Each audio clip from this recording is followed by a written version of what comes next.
Welcome to WWDC. Yesterday, Apple just had WWDC, which is not a new wrestling organisation, but the Worldwide Developer Conference of 2023. Let's cover the key moments. So firstly, they had their chip, which is 40% better than this, 50% better than this, 70% better than this, 40% better than this. But yeah, anyway, so they made a new chip, which is much better. It uses two M2 chips together, so should be twice as good, but it's not, it's only 50% as good. But anyway, I wonder how it compares to NVIDIA now that they're a $1 trillion company.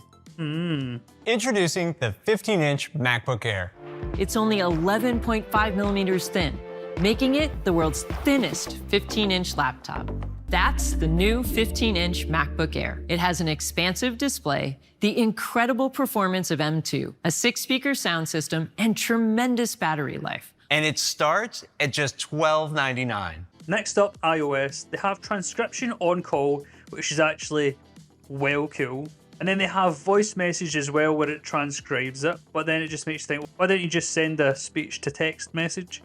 They've also brought in different stickers and a go to last message and share maps feature. So it's as if they're just trying to become Facebook Messenger. And now with these AR glasses they've got, they're basically just making Meta obsolete. They then have check-ins, which is pretty cool, so you can tell someone you're going to be somewhere at say 4 PM and then it reminds them when you're going there, or if you are taking too long. And then you can also, the person who sees this can see the route you've taken and they can see your battery life and things like that, your cell service, which is a great idea for like kids and people with partners and things like that, but this could be a major security issue. Also, compared to Google and Microsoft, this presentation is just so much slicker. Granted, it's not on a stage, but you can tell this is Apple. It's just, look at it. You also now have contactless contact sharing, where you just like bump phones or watches, which is pretty cool. And SharePlay, so you can do a shared activity between iPhones and Apple Watches. They then have on-device machine learning for autocorrect to suggest next words, but this does seem like the thing Android's already had for years, so I think they're a bit late to the party with this one. Anyway, they've also introduced standby, which is a cool way to then have your phone as like an alarm clock or something, which I thought was a brilliant idea at first, because I've been thinking of buying an alarm clock so I don't go on my phone at night. So I'm like, I could just turn it into like alarm mode. But no, you can also add widgets as well. So I understand where they're coming from, because it is a standby mode, but just completely loses why I would want it. Then a couple of like daft things which I already thought should exist, such as instead of "Hey Siri," you just say "Siri now," which should have already been a thing.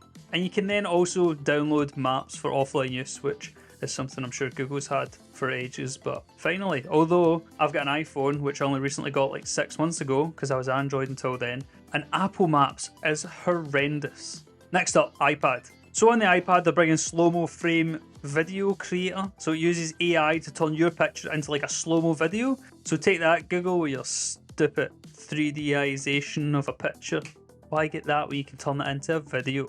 And they've also added a live tracker to the home screen, so you can track like your Uber orders, you can track flights, football scores, and even a timer, which I thought you already could do with a timer, but there you go.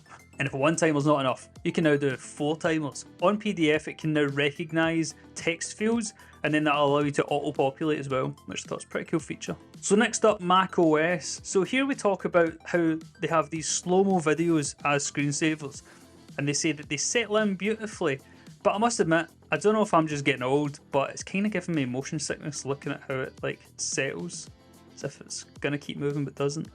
I don't know. Anyway, also get widgets on your desktop, which is a pretty cool feature, and then when you try and do stuff on top of it, the widgets kind of fade out. And they talk about how when your iPhone's near or on Wi-Fi, you can actually see the same widgets that you have on your iPhone, so you could add them to your desktop. It's not really a selling factor to me. It'd be much cooler if I could, you know, just get my iPhone within reach and then copy the configurations onto my desktop instead of having to manually do it myself. Next up, they're trying to make gaming a bigger thing on Apple, which I mean, I think has some legs, especially with these new M chips that they're bringing out. Like this M2 Ultra that they talk about today is much better. So, you know, maybe macOS could be not the future of gaming, but you know what I mean. And although it could, when you see the goggles later on.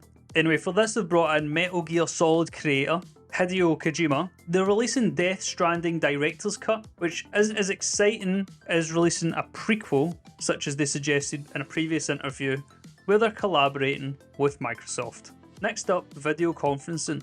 They've brought out a bunch of new effects, which are so cool. I'll show you them here. By including you on top of the content you're sharing. With small overlay, your face appears in a movable bubble, so it's easy to be seen while showcasing your work. With large overlay, you remain prominent while your shared screen is framed beautifully next to you. When you want to let others know how you feel, you can add a reaction that seamlessly blends your video with balloons, confetti, hearts, and more. And at first I was thinking to myself, how are they releasing these? They don't own Zoom. But it turns out these effects actually integrate into these standard platforms. So if you can use them on Teams, you can use them on FaceTime, Zoom. So next up, we'll look at Safari. State security is number one, right? And they've got some new private window features. They then follow this up with, you can now share passwords, which seems like a mega dodgy security risk. The fact that you could, I don't know, maybe airdrop a password or something. But it turns out actually what it appears to be from what they're talking is that you can have like a family account, so you can share passwords within your family.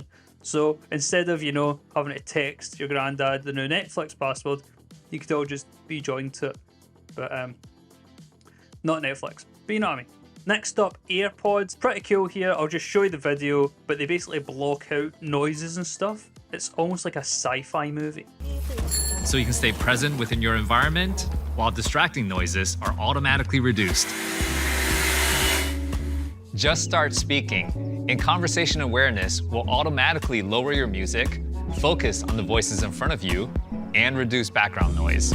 And finally, SharePlay. So now, when you connect your phone to the car, for instance, not only can you change the music, but anyone with an iPhone can connect to change the music.